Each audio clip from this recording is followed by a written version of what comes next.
बघो, 4 नित्यपदार्थ आहेत. जीव, देवता, प्रपंच आणि परमेश्वर. जीव हा तमाचा असतो, देवता आपापल्या स्वरूपी असतात, प्रपंच भैरव स्वरूपी असतो आणि परमेश्वर चैतन्यपर असतो. 4ही पदार्थ वरच आहेत, अव्यक्ती आहेत, म्हणून सृष्टीची रचना काही नाही. एवढ्यात परमेश्वराला आपल्या स्वरूपाचा आनंद जीवाला देण्याची प्रवृत्ती निर्माण होते.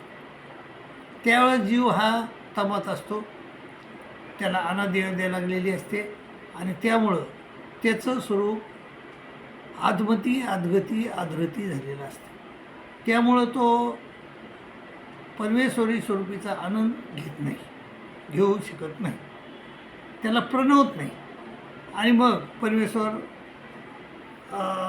ठरवतात याला तमातून बाहेर काढावं, प्रपंचात आणावं, प्रपंच रचना करावी, याला प्रपंचात आणावं, याला मनुष्य देह द्यावा, आपण स्वतः अवतारावं, त्याला म्हणजे ज्ञान द्यावं, त्याला आचरण करायला हवं आणि आचरण करून मग अनादेवतेचा छेद करावा.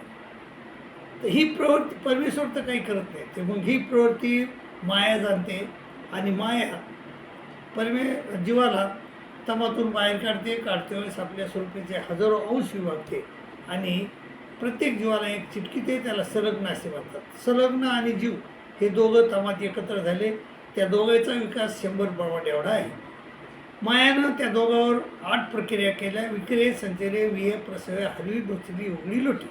आणि 4थ्या प्रक्रियेत मायानं त्या दोघांना अर्ध तमात काढलं आणि अर्ध हरितात काढलं. 4थी प्रक्रिया. आणि मग अशा वेळेस माया जीवाला म्हणले, अरे जीवाला हा संलग्नाला म्हणते, अरे संलग्न, अरे जीवा तुम्ही माझे अंश आहात.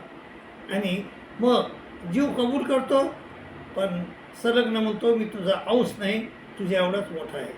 आणि हे त्या दोघांचं अन्यथा ज्ञान आहे. आणि त्या अन्यथा ज्ञानामुळं त्यांचा जो संकोच झाला आणि त्या संकोचाला आद्यमळ असे म्हणतात.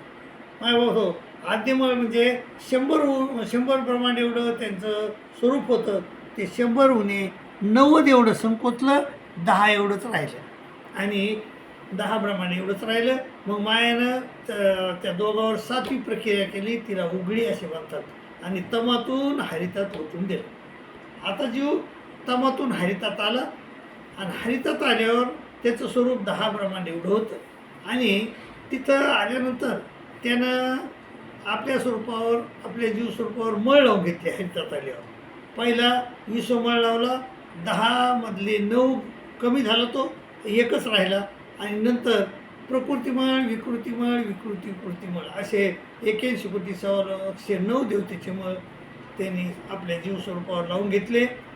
तर याला सूक्ष्म प्रपंच म्हणतात, याला संसरण असे म्हणतात. माय बाबा, संसरण हे हरितात आल्यावर सुरू होते, म्हणजे मळ रचना हरितात आल्यावर सुरू होती.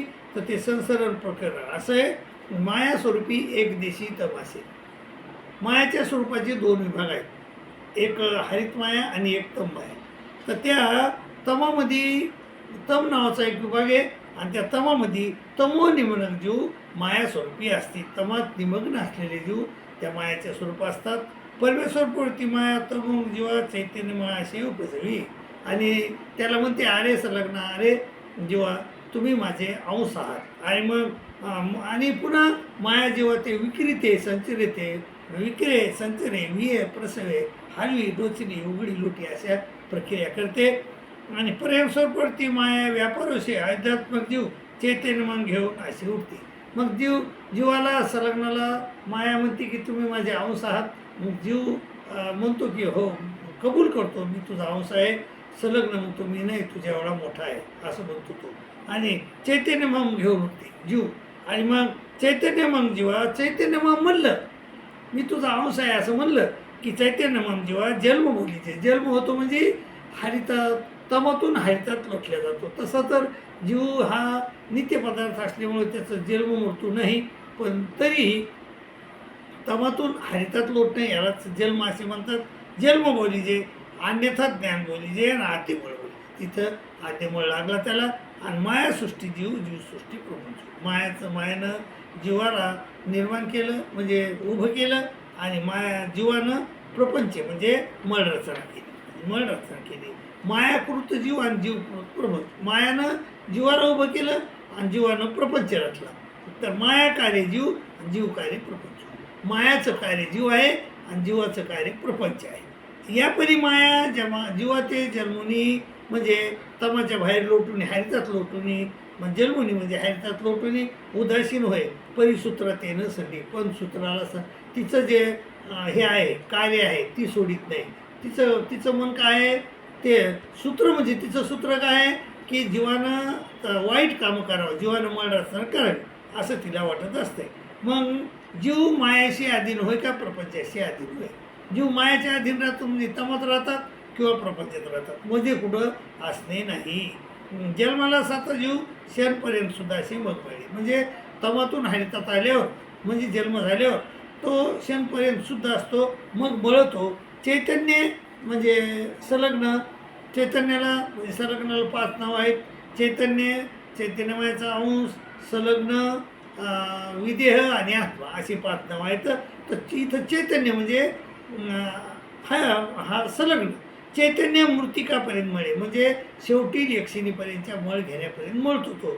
आणि चैतन्य सौजीव देखील मृतिकापर्यंत मळतो म्हणजे तिथं मळतो तो. आणि चैतन्यापर्यंत म्हणजे चैतन्यमायाच्या अवसर म्हणजे संलग्न चैतन्यमायाच्या फळाला बी जातो आणि त्याच्यासह जीव बी जातो. आणि आनाचा करणार त्याचे अभिमान, जीवाच्या कर्तृत्वाचा संलग्नाला अभिमान असतो. मग जीव प्रपंचाची रची. तिथं आल्यावर तो प्रपंचाची म्हणजे सूक्ष्म प्रपंचाची रचना करतो. कारची काऊन रचतो तो? कारण तो आत्मती आहे, आदगती आहे, आदरती आहे म्हणून रची. काय शेण रची? त्याला सामर्थ्य आहे का? हो, मायानं सामर्थ्य दिलं. ते त्या सामर्थ्य अति, त्याला सामर्थ्य मायानं दिलं. आणि मग जीव नाही तेच आता सुरू झाली त्याची रचना म्हणजे संसर्ग सुरू झालं. मग जीव नाही त्याची एक गंधर्वकार विश्वदेवतेचा मळ लावून घेतो अंगाला. तया माझी रिगे त्यामध्ये प्रवेश करतो, तादात्मक होतो विश्वमा आणि मी जी सोय असे म्हणतो की तो मळ त्याला लागला.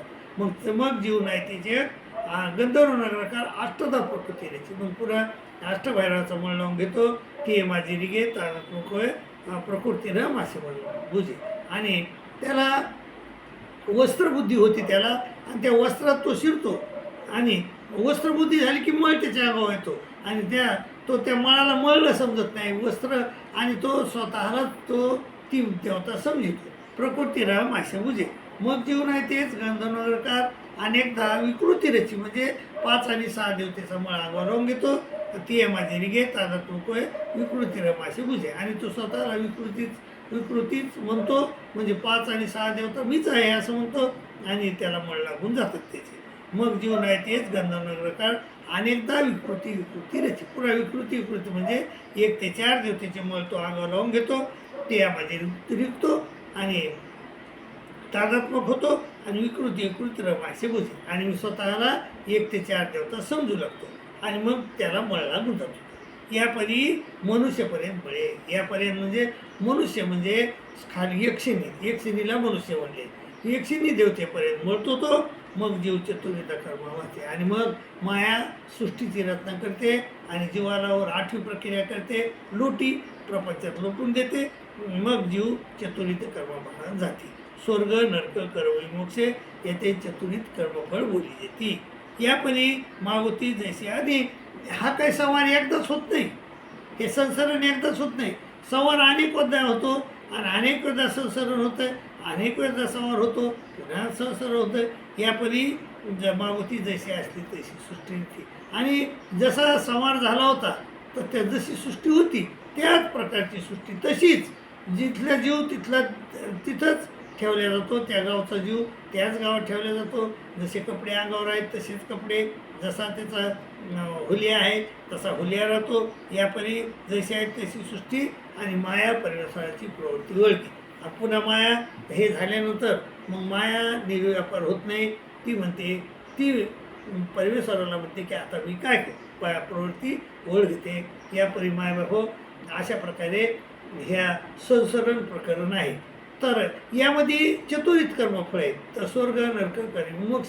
स्वर्ग म्हणजे 1 ते 4 देवतेच्या फळाला स्वर्ग असे म्हणतात. आणि मृत नरक कशाला म्हणतात? म्हणजे मनुष्य देहाखालील जे म्हणजे त्रियांचे योनी आहेत त्याला नरक असे म्हणतात. आणि स्वर्ग नरक कर्मभूमी म्हणजे मनुष्य देहाला कर्मभूमी म्हणतात आणि 5 ते 9 स्थानीच्या देवतेच्या फळाला मोक्ष असे म्हणतात. ह्या 4 कर्मफळात जीव फिरत राहतो सृष्टीत आल्यानंतर आणि आणि एखादा जीव परमेश्वर प्राप्तीला जातो. नाहीतर सगळे जीव म्हणजे ह्याच कर्मफळात फिरत राहतात आणि 60 लाख वर्षे या सृष्टीत राहतात आणि 60 लाख वर्षे चौकडीला जातात. आणि हो ती चौकडी आपण चुकवली पाहिजे. आणि चौकडी चुकण्याचे 2 मार्ग आहेत. एक तर अनुसरण घेणे, नाही तर दुसरं युवाय प्रीत अनुष्ठान करणे. युवाय प्रीत अनुष्ठान करा आणि आपली चौकडी चुकवा. तुम्ही तर म्हणजे अनुसरण घेऊ शकत नाहीत, घेतच नाही तर. आणि पण तुम्ही काय करा, तुम्ही युगाप्रीत अनुष्ठान करा आणि पुन्हा ही चौकडी चुकवा अशी मी तुम्हाला नम्र विनंती करेन. आणि तुमची रजा घेईल. दंडोत प्रणाम, दंडोत प्रणाम.